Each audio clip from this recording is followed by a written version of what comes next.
Hey guys, what is up? It's Dusty here, and welcome back to another crypto update. Today, more news, alright? Jeremy Hogan just posted something. We got more articles written about this lawsuit, and it's more and more so looking like it is stupid. Really, a lot has come out, so today we will be covering that. But first, make sure you put down below, if I were to give you $1 million in crypto, what would be the first thing that you'd do with it, or the first thing that you'd buy? Let me know in the comment section down below, and make sure you press the like button if you are appreciating the daily crypto news and want to help out with the YouTube algorithm. Having said that, Ripple says SEC is picking crypto winners and losers in XRP fight. Very interesting title, or article. I try to combine them. The US SEC is trying to treat the crypto XRP as a security, even if it exempts Bitcoin and Ether from being regulated like stocks and bonds, XRP developer Ripple Inc. said. In a court filing Thursday, Ripple pushed back against the SEC. Whole point of this article being, the SEC's filing, based on an overreaching legal theory, amounts to picking virtual currency winners and losers, as the SEC exempted Bitcoin and Ether from similar regulation.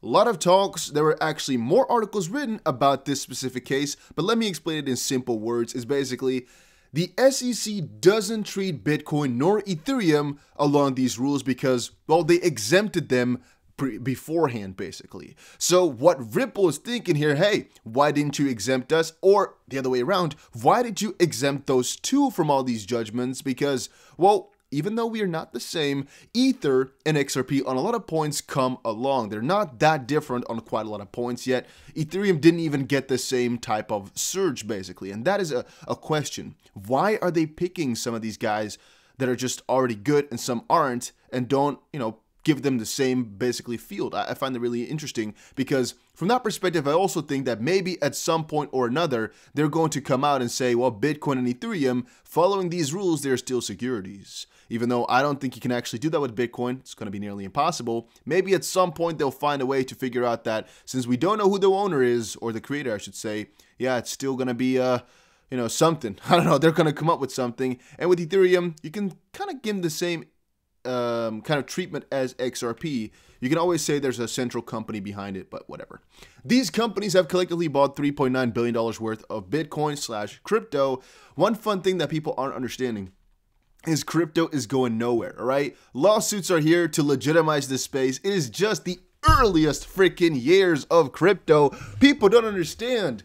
And I try to not involve you guys with that too much by saying you guys might understand, because I know you will. But there are so many people who don't get that these are just the first founding freaking footsteps, I don't know, the first steps on the moon in cryptoverse of the newer space, basically. I personally believe in kind of a technological revolution / financial revolution, meaning, not necessarily the whole government is going to be overthrown or stuff like that. I'm not saying that. I'm just saying that new payment systems are being made right as we speak. And on kind of the same note, I believe that newer systems of storing information, like blockchain technology, like, for example, the Internet of Value and all things akin to that, maybe the oracles with Chainlink and whatnot, also all creative, and the let's just abbreviate it to NFTs. Moving on, so again, the companies are coming in, they know it, but it's still very early. $4 billion is going to be nothing in hindsight. Then let's actually go take a look at these tweets, because in my opinion, they were very interesting. Make sure you also follow me over on Twitter. The name over there is TheDustyBC. And if you didn't do so already, make sure you press the like button on here, because it helps out. I think it just makes the video perform a little bit better in the YouTube algorithm, and you might help with showing somebody some crypto news. So just do that. I don't think it costs anything, so make sure you help out. Tweet numero uno. I'm not going to shoot a video about it, because this is again talking about the Ripple response, basically. I'm not going to shoot a video about it because there's not much that's new, and I'm exhausted. The SEC amended complaint mostly added additional facts, read the individual defendants, but since it's a new complaint, Ripple had to answer it. The amended answer / AFF defenses changes parts of the opening statement to include new information about multiple companies, meeting with the SEC before and up to 2019, re. the legal status of XRP. Some were exchanges, some were companies building out use cases for XRP. A lot of new information is added to the F defense number 4 related to due process and fair notice. Do not listen to anyone who says arguing you got away with it for 8 years is not a good defense. The due process argument is key in this case. So 2 things here. 1, we basically got the bigger picture that Ripple is going to hammer on the fact that the SEC didn't tell any of the exchanges, for example, that wanted to deal with XRP that they couldn't, even though they had a very big opportunity to do so. And the second one is, well, why did they wait so long to pull this through? Some people say, man, it doesn't matter that they waited. It actually does, is what Jeremy Hogan, an attorney, once more says. It's kind of difficult to say how much of an authority he has, as it's all just a theory too. Even though he is a, I would say, advisor, he is not trying to advise us on this case as, well, this is just something that anybody could find out from reading through it. It doesn't mean that that's actually going to happen or that that's actually going to be important. It's just some speculation and some logical thinking after reading it from an attorney's point of view. Does not mean he's going to be correct all the time, so don't come after him if it's actually turned out to be wrong. It's just very, in my opinion, nice that he gives us his updates from his perspective. I personally do like it. Then Dr. Swartz XRP posted 1997 bear case against Amazon, 2004 bear case against Netflix, 2010 bear case against Tesla, 2020 bear case against XRP. What have you learned from the data above? If you want to own the next big thing, XRP, you've got to be willing to buy and hold when everyone else is skeptic and bearish. So, in my personal opinion, this guy says links or didn't happen. Well, if you didn't know about these cases, then maybe maybe use Google, because the Tesla and Amazon SEC cases are definitely out there and people know it. But more so importantly, in my opinion, is the fact that he has a point in the sense that, well, they were all very skeptical towards those companies at one point or another. You know how many people said Amazon was not going to be anything? You know how many people said Netflix was not going anywhere, or Tesla? Same type of situation. Once those lawsuits come in, people are always like, yep, it's going to be over. The SEC sued them, so they're gone. However, what people don't understand is that the SEC is wrong very often. I don't have an exact percentage, but we recently did a little bit of research where we noted that the SEC has very high, no, I shouldn't say it that way.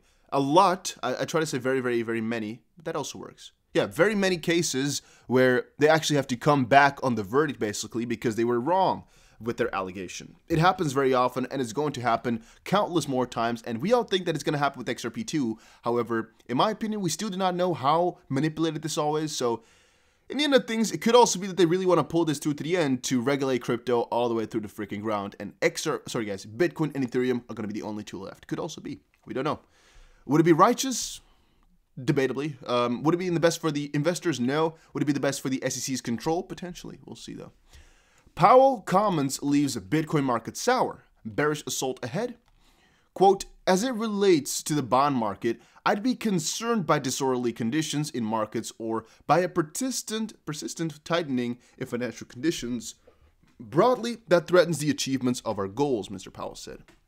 You know what I'm thinking, guys?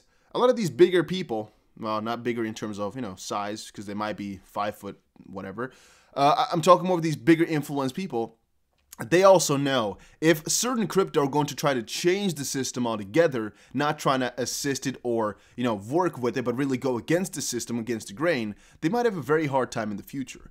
However, where I don't understand is why they regulated Bitcoin in a positive sense, but XRP, the one who's trying to work with the system, with the banks instead of against it, they're going to try push that down into the ground. I don't personally get that too much.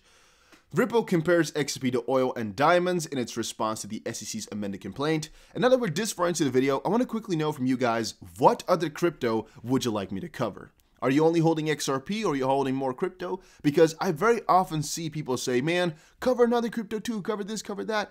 And I do, all right? You'll notice that 99% of my crypto videos also have at least some Bitcoin or some other crypto talk in there, because only talking about XRP, yeah, that's not going to get you too far. You always want to kind of have a broad view of the crypto space. But let me know down below what altcoin or what coin in general you'd like me to cover as well.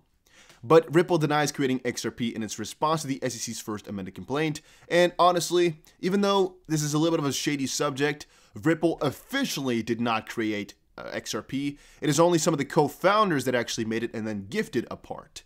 The SEC lawsuit states that co-founder Jim McCaleb, Ripple Agent 1 Arthur Brito, and cryptographer David Schwartz were responsible for minting 100 billion XRP tokens at little cost.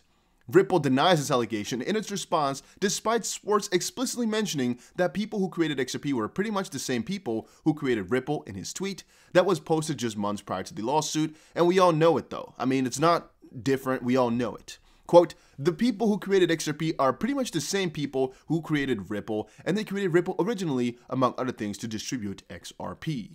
Ripple holding a large percentage of the crypto is similar to Exxon holding oil, according to the company's most recent filing, quoting, many entities own large amounts of commodities and participate heavily in the commodities markets. Exxon holds large quantities of oil, De Beers owns large quantities of diamonds, Bitmain and Chinese other miners own a large percentage of outstanding Bitcoin. Ripple lacks information about executive token sales. The company claims that it knows sufficient information about the sales of their executives who have recently filed 2 separate letters to dismiss the lawsuit. Quote, Ripple lacks sufficient info to either admit or, this is by the way in their official reply basically, Ripple lacks sufficient information to either, not sufficient information, to either admit or deny the allegations in paragraph 186 as to Mr. Garlinghouse's sales of XRP, and they're therefore denied. Yet it that's a strange sentence. If there's no, oh, okay, it's the word lacks. Okay, never mind, guys. I'm sorry. No, not a native English speaker. You guys must remember that. Yet it admits that Ripple's employees observed the trading price and the volume of the token. To the extent any response is necessary, Ripple denies the allegations, except admits that Ripple employees at times observe the trading price and volumes of XRP. I mean, it's not really wrong to observe it though, so that really says nothing. However, point being, in my opinion, the only thing that might sting them in the back, which some people forget, is that the first couple of blocks are missing, which is really interesting. That might really still hurt them in the back end. However, this is all not really relevant because you're talking about the inception, basically. But in the end of things, it's going to matter whether or not it is a security now, not if they were in the start. Mac Attack posted, Japan, Singapore, UK, Switzerland, and the UAE have declared XRP to not be a security, while the US has remained silent. Just a quick little note. Looks like USD Philippine Peso has replaced the audio volume to Mexico with XRP. Pretty cool to see as well. XRP Kush says, PHP is Philippine Peso, not Mexican, and yes, they're considered XRP. And okay. Moving on, Neats Bucks, we're not going to go too far into this one, says, I want to share some thoughts on the recent interview with Ripple ex-dev VP James Wallace, specifically regarding the idea of a cloned XRPL for CBDCs and why it is rather genius and great for XRP. No, it's not time for a threat, it's time, as XRP Mommy says, to melt faces. And when I saw that tag here, I almost wanted to puke again because, I mean, I'm not trying to hate on somebody directly to a certain degree, but a lot of the stuff that is being posted in the community by certain individuals is just really a little bit of a waste of time. And surrounding this whole idea of the private ledger, I've explained to you guys really clearly why it could be really, really good or could be really, really bad. And as of this point, we do not yet know. However, the evidence shows that there's a higher chance of it being good than being bad, so I am excited for it. And then last but not least, guys, go check out GSX. It is the first gold-backed crypto. I'm not saying it's going to be amazing because it could be a scam, but I personally have a couple $1,000s in this, and it's only 10 cents a pop with a 9% bonus plus a 5% bonus for using my link. So again, you get a lot of coins for a small amount of money, theoretically speaking. And I'm just hoping that the moment it hits some exchanges, we're going to go crazy in terms of price because, well, we're in the pre-sale, right? We're earlier before it hits some of these exchanges. And since it's the first of a kind, it's a new concept, a growth coin and a gold-backed coin. Yeah, I thought, you know what, let me put some money into it. Let me see, all right, let me involve myself with this one. Why not? It's worth the risk in my opinion. I always observe the risk to reward, and that's why I go for it. Guys, thank you all for watching this video. Hopefully you all enjoyed it. If you did, make sure you press the like button, and I'll see you guys again in another crypto video.